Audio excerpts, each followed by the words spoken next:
Sid, even by Barcelona standards, you've covered them for many, many years. This was a pretty dramatic 7 days, wasn't it?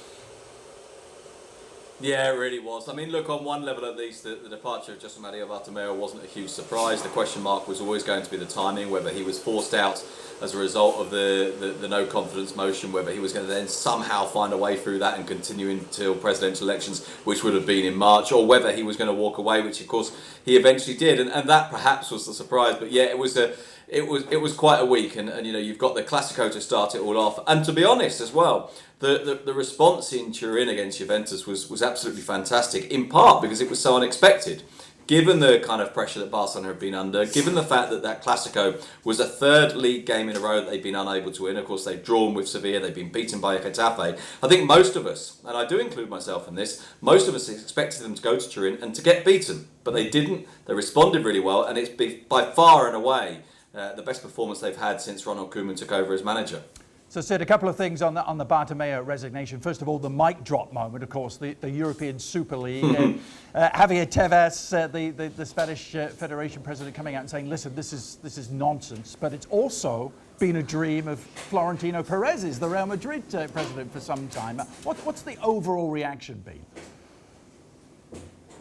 Well, it's curious, you know, because I think the majority of Spanish football fans are opposed to a European Super League. This, of course, caused quite a reaction, but it hasn't had, I think, the traction, certainly at a popular level, that perhaps it has in other countries. What Tebas said, look, bear in mind that Tebas, as president of the league, is determined for this not to happen, so he partly says what he feels he has to say. He's also, as you will have surely noticed over the last 3 or 4 years, very, very bullish about almost everything he says. So he very rarely holds back. But it was perhaps a slight surprise to suggest that Josep Maria Bartomeu had been put up to this by Florentino Pérez, the president of Real Madrid. And I think when you take a step back, quite apart from all of the intrigue, if you like, of the European Super League, just take a step back and strip that down to basics.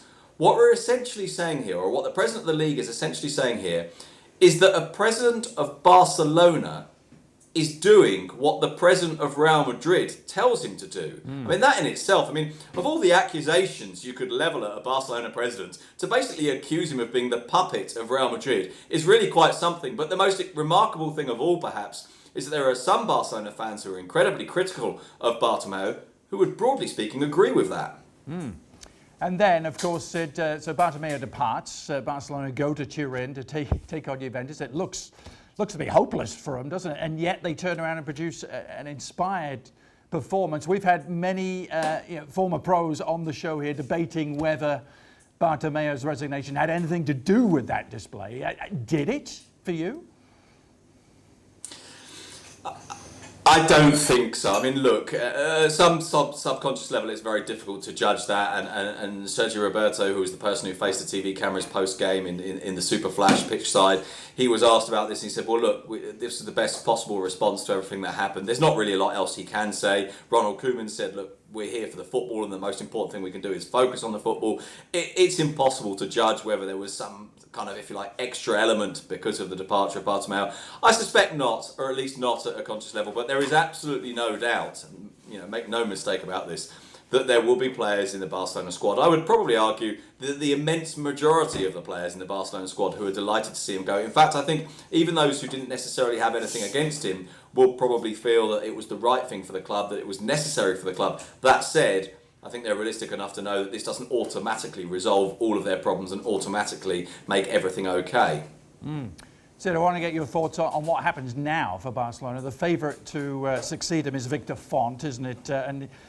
Spanish presidential nominees have a history of promising big things, don't they, before taking post, players and coaches. And Font has gone out and said, hey, listen, Pep Guardiola, I can get him back to the Nou Camp. Is that real? What happened to Xavi?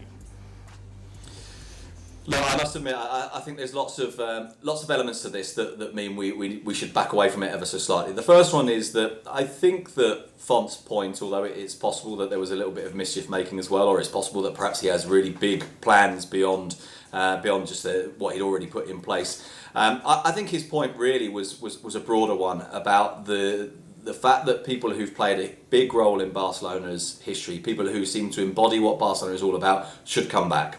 Not necessarily Pep Guardiola, or not just Pep Guardiola, but people like Carlos Puyol, like Guardiola, like Iniesta at some point, like Xavi. And that's the next part of this.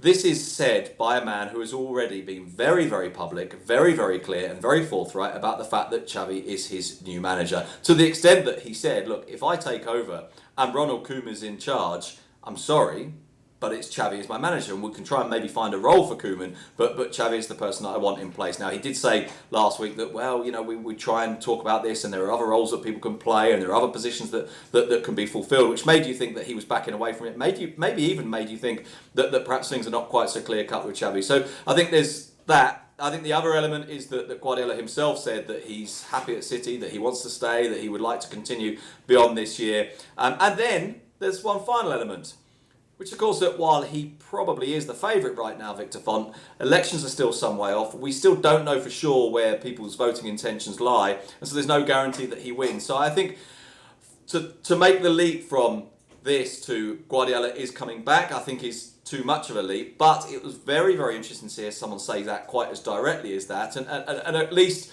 gets people talking about it for a while and gets people thinking about, I wonder if things could change, because one thing is absolutely for sure. Guardiola was never going to return with that board of directors. If there was ever going to be a chance of him returning, Bartomeu and also the kind of people who were associated with Bartomeu, Sandro Rosé, for example, the board of directors that would have been people maybe presenting themselves as continuity candidates, none of those guys can be in place if there's ever going to be a chance of Guardiola returning. Well, thank you very much for watching ESPN on YouTube. For more sports highlights and analysis, be sure to download the ESPN app. And for live streaming, premium content, and let's not forget as well, ESPN FC 7 days a week, subscribe to ESPN+.